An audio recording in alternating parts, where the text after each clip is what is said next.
नमस्कार, जनमार्ग न्यूज से स्नेजित कौर मुख्य समाचार के साथ। संगरिया में चोरी लूट की वारदातें रुकने का नाम नहीं ले रही। आज गांव सिंहपुरा में व्यापारी के घर में घुसकर एक युवक को घायल कर लाखों की नकदी लूटकर फरार हो गया। घटना की सूचना मिलने पर पुलिस मौके पर पहुंची व मामले की जानकारी ली। घायल युवक को संगरिया के सरकारी अस्पताल लाया गया, जहां उसका प्राथमिक उपचार किया गया। घायल के साथ आए चाचा जगदेव अरोड़ा ने बताया कि उनका घर सरकारी अस्पताल के पास है। वह व उसका भाई कमलेश अरोड़ा साथ में रहते हैं। वह गांव के आसपास के गांवों में फसल खरीदने का काम करते हैं। ऐसे में नकदी घर पे पड़ी रहती है। आज सुबह करीब 11 बजे घर पर मेरी बेटी हेमलता व मेरे भाई कमलेश का लड़का मोनू उर्फ मनीष घर पर थे, जबकि घर के अन्य सदस्य बाहर गए थे। एक बाइक सवार अज्ञात युवक घर में आया व मेरे भाई कमलेश का मोबाइल नंबर पूछा।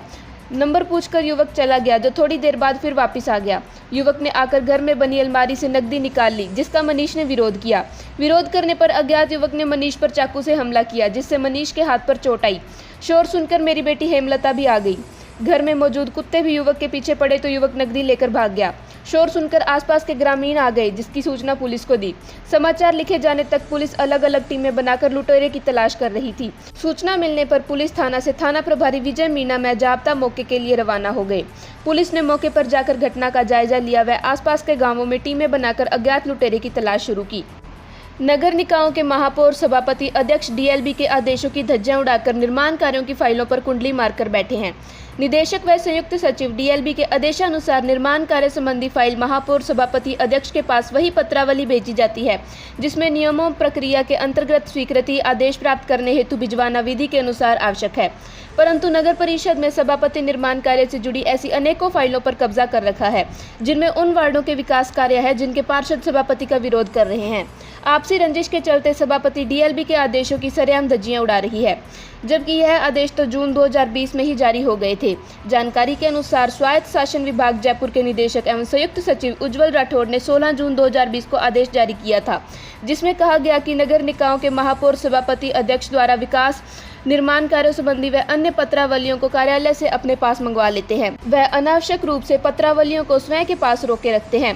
इसमें नगर निकायों के निर्माण कार्य व अन्य प्रशासनिक कार्यों में बाधा उत्पन्न होती है। नगरीय निकायों के विकास कार्यों को संबद्ध तरीके से संपादित कार्यों में विभाग द्वारा समय समय पर नियम के आदेश जारी किए हुए हैं, जिसमें आयुक्त, अधिशासी अधिकारी एवं नगर निकाय के महापौर सभापति अध्यक्ष के अधिकार क्षेत्राधिकारी स्पष्ट किए हुए हैं। पत्र में निदेशक ने आदेश दिए कि नगरीय निकाय के महापौर सभापति अध्यक्ष को निर्माण विकास कार्य या अन्य किसी प्रकरण से संबंधित वही पत्रावली भेजी जावे जो नियमों प्रक्रिया के अंतर्गत स्वीकृति आदेशों प्राप्त करने हेतु भिजवाना विधि के अनुसार आवश्यक हो। अन्य कोई पत्रावली सामान्य रूप से नहीं भेजी जाए। आदेश में कहा गया कि यदि नगरीय निकाय के महापौर सभापति अध्यक्ष किसी अन्य पत्रावली की मांग करते हैं तो ऐसी पत्रावली की मात्र फोटो प्रति आयुक्त, अधिशासी अधिकारी की अनुमति से ही भेजी जा सकती है। मूल पत्रावली नहीं दी जावे। कोई भी कर्मचारी किसी भी प्रकार की पत्रावली को सीधे ही महापौर सभापति अध्यक्ष को प्रेषित नहीं करेगा, बल्कि आयुक्त, अधिशासी अधिकारी के माध्यम से ही भिजवाई जाने के आदेश हैं। यदि सभापति द्वारा कोई भी पत्रावली लंबे समय तक पुनः नहीं लौटाई जाती है तो उक्त पत्रावली के बारे में आयुक्त द्वारा सभापति के ध्यान में लाया जाएगा। यदि फिर भी पत्रावली नहीं लौटाई जाती है तो संबंधित सभापति व अध्यक्ष के विरुद्ध सम्यक कार्रवाई के लिए प्रस्ताव निदेशालय को भिजवाने के आदेश हैं। परंतु नगर परिषद में डीएलबी के आदेशों की पालना न करते हुए सभापति निर्माण कार्यों की फाइलें अपने पास रखकर बैठी है। अगर इन विकास कार्यों को शुरू किया जाए तो शहर का विकास होगा तथा जनता को राहत मिलेगी, परंतु सभापति द्वारा अपने निजी स्वार्थों को देखते हुए निर्माण कार्य नहीं करवाए जा रहे हैं, जिस कारण लोगों को भी परेशानी हो रही है तथा डीएलबी के आदेशों की पालना नहीं हो रही। इस बारे में नगर परिषद के आयुक्त सचिन यादव से इस बारे में संपर्क किया गया, परंतु उनसे संपर्क नहीं हो पाया। देश के कुछ इलाकों में जहां मानसून का बेसब्री से इंतजार है तो कुछ इलाके ऐसे भी हैं जहां मानसून की बारिश ने कहर बरसा दिया है। हिमाचल प्रदेश के धर्मशाला इलाके में तेज बारिश और बादल फटने की घटनाओं ने कोहराम मचा दिया है। भागसू इलाके में आई बाढ़ में कई कारें और लग्जरी गाड़ियां देखते ही देखते बहती नजर आई। खास बात यह है कि जिस इलाके में बाढ़ आई है वहां नाले के साथ दोनों ओर कई होटल भी लगते हैं। बादल फटने से इन होटलों को भी नुकसान पहुंचा है। भागसू में अफरा तफरी का माहौल बन गया है। मानसून के इस रौद्र रूप की जो तस्वीरें सामने आई है उसे देखकर हर कोई दंग रह गया है। हिमाचल प्रदेश के कई जिलों में रविवार से ही बारिश का सिलसिला जारी है। देर रात से तो कुछ स्थानों पर मूसलाधार बारिश शुरू हो गई, जिसने सुबह तक रौद्र रूप ले लिया। सोमवार को लोगों को गर्मी से राहत तो मिली है, लेकिन भारी बारिश से कई जगहों से नुकसान की खबरें भी सामने आ रही हैं। कई इलाकों में नदी नाले अब भी उफान पर हैं। मैक्लोडगंज की बात करें तो यहाँ के बागसू नाग के पास नाले में भारी पानी आने की वजह से पार्किंग में खड़ी गाड़ियां ही बह गई। दरअसल हिमाचल प्रदेश के चंबा में भी हाल में बादल फटने की घटना सामने आई। यहाँ मूसलाधार बारिश के बाद बाढ़ की स्थिति पैदा हो गई थी। सड़कों के साथ ही कई कारें भी क्षतिग्रस्त हो गई थी। हालांकि किसी तरह के जानमाल के नुकसान की खबर नहीं थी। कोरोना की दूसरी लहर की मार झेलने के बाद अभी दिल्ली में संक्रमण के मामलों की संख्या कम होनी शुरू हुई है कि लापरवाही के भी मामले सामने आने लगे हैं। सोमवार को दिल्ली सरकार ने इसके खिलाफ कड़ी कार्रवाई करते हुए प्रसिद्ध जनपथ मार्केट को बंद कर दिया। आदेश में कहा गया है कि कोरोना नियमों का पालन न करने और दिल्ली आपदा प्रबंधन प्राधिकरण के आदेशों का उल्लंघन करने के कारण जनपथ मार्केट को अगले आदेश तक के लिए बंद किया जाता है।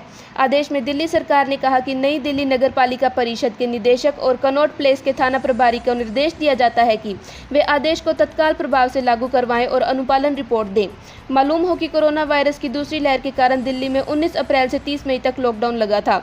दिल्ली सरकार की दिल्ली को फिर से खोलने की चरणबद्ध प्रक्रिया के तहत 7 जून से बाजारों को खोलने की अनुमति दी गई थी। कोविड-19 संबंधी नियमों का उल्लंघन करने पर डीडीएमए ने हाल में हफ्तों में लाजपत नगर, लक्ष्मी नगर, कमला नगर, सरोजनी नगर के बाजारों और सदर बाजार तथा करोल बाग के बाजारों के कुछ हिस्सों को बंद कर दिया था। जनसंख्या नियंत्रण को लेकर उत्तर प्रदेश सरकार की नई नीति के चर्चा के बीच केंद्र सरकार इस पर कानून लाने की तैयारी में है। कानून बनाने से पहले भारतीय जनता पार्टी का शीर्ष नेतृत्व इस मामले पर धीरे धीरे एक कदम आगे बढ़ा रहा है। एक तरफ भाजपा शासित राज्यों को इस पर नीतियां पेश करने को कहा गया है, जिससे कि इस मुद्दे पर देश भर में एक माहौल बनाया जा सके। इसी कड़ी में उत्तर प्रदेश सरकार ने जनसंख्या नियंत्रण नीति पेश की है। असम सरकार, असम के मुख्यमंत्री हिमंत बिस्वा ने भी कहा है कि इस नीति पर जल्दी ही फैसला होगा। दूसरी तरफ राज्यसभा सांसदों के जरिए सदन के प्राइवेट मेंबर बिल पेश करके एक ऐसा दांव चला रही है जिससे कानून बनाने की तरफ बढ़ा जा सके। बताया जा रहा है कि इसी सत्र में लोकसभा के आधा दर्जन सांसद भी इसी मुद्दे पर प्राइवेट मेंबर बिल ला सकते हैं। बिल में जनसंख्या नियंत्रण को प्रोत्साहित करने के लिए कई प्रावधान किए जाने की सिफारिश की गई है। प्रस्ताव के मुताबिक अगर कोई दंपत्ति 2 बच्चे पैदा करती है तो उसके लिए कोई अतिरिक्त छूट या लाभ नहीं दिया जाएगा। 2 से ज्यादा बच्चे पैदा करने पर सरकारी नौकरी छीनने और मतदान करने, चुनाव लड़ने और राजनीतिक पार्टी बनाने के अधिकार को समाप्त करने की बात कही गई है। ड्राफ्ट में एक बच्चा नीति को प्रोत्साहित करने के लिए कई प्रावधान किए गए हैं। बिल में 2 से अधिक बच्चे पैदा करने पर व्यक्ति के मूल अधिकार में कटौती की कोई बात नहीं की गई है, लेकिन उसके पार्टी बनाने, चुनाव लड़ने या मतदान करने के कानूनी अधिकार को समाप्त करने की बात जरूर शामिल है। देश में निरंतर बढ़ रही महंगाई से आमजन त्रस्त है और आमजन के परिवार का बजट बढ़ती महंगाई ने बिगाड़ कर रख दिया है। घरेलू रसोई गैस और डीजल पेट्रोल के लगातार बढ़ते दाम ने आम आदमी की कमर तोड़कर रख दी है। यूथ कांग्रेस कार्यकर्ताओं ने आज बढ़ती महंगाई के विरोध में शहर में पैदल मार्च निकालकर केंद्र की मोदी सरकार के खिलाफ विरोध प्रदर्शन किया। यूथ कांग्रेस का पैदल मार्च गौशाला रोड, रविंद्र पथ, कलेक्ट्रेट रोड होते हुए मुख्य पोस्ट ऑफिस के सामने स्थित पेट्रोल पंप तक निकाला गया। इस दौरान विधायक राजकुमार गौड़ ने अपने उद्बोधन में कहा कि देश में निरंतर बढ़ती महंगाई पर केंद्र सरकार कोई नियंत्रण नहीं लगा पा रही है। घरेलू रसोई गैस सिलेंडर के दाम लगातार बढ़ने से आम आदमी पर अतिरिक्त भार पड़ रहा है। केंद्र सरकार घरेलू रसोई गैस सिलेंडर की सब्सिडी खत्म कर रही है। देश में बढ़ती महंगाई ने आम आदमी की कमर तोड़कर रख दी है। देश की जनता निरंतर बढ़ रही महंगाई से त्रस्त है और केंद्र सरकार के मुखिया नरेंद्र मोदी द्वारा इस ओर कोई ध्यान नहीं दिया जा रहा है। देश की जनता मोदी सरकार से उब चुकी है। ऐसे में प्रधानमंत्री नरेंद्र मोदी को महंगाई को नियंत्रित करने के लिए कोई ठोस कदम उठाना चाहिए। उन्होंने कहा कि मैंने डीजल पेट्रोल के बढ़ते दाम पर मुख्यमंत्री अशोक गहलोत से भी चर्चा की है कि हनुमानगढ़ में पुनः पेट्रोल डिपो खोला जाए, जिससे हनुमानगढ़ और गंगानगर जिलों के लोगों को कुछ सस्ता पेट्रोल डीजल मिल सके। हनुमानगढ़ में पुनः पेट्रोल डिपो खोलने की अनुमति केंद्र सरकार से मिल सकती है। इसके लिए केंद्र सरकार से भी आग्रह किया गया है। विरोध प्रदर्शन में यूथ कांग्रेस पदाधिकारियों सहित महिला कांग्रेस पदाधिकारी आदि शामिल थी। धन्यवाद।